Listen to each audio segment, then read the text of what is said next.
So may igsoon man gyud ang awarding ni Kirin Choi. Third place siya sa overall from all Amlan na elementary.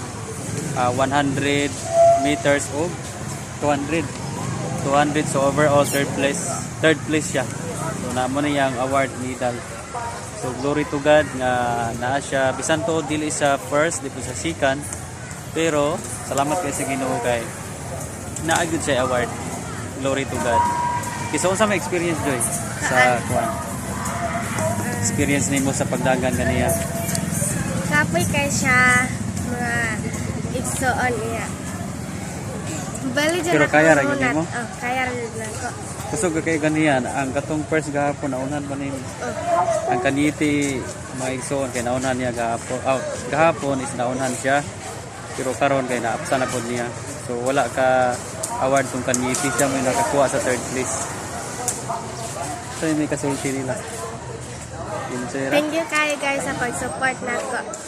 Enjoy ra kas kuan. Ya mo otro pagaglaing kuan. Di. Dili na daw siya. Badminton ako. Badminton daw ya. Sige, salamat. Mora to update. God bless.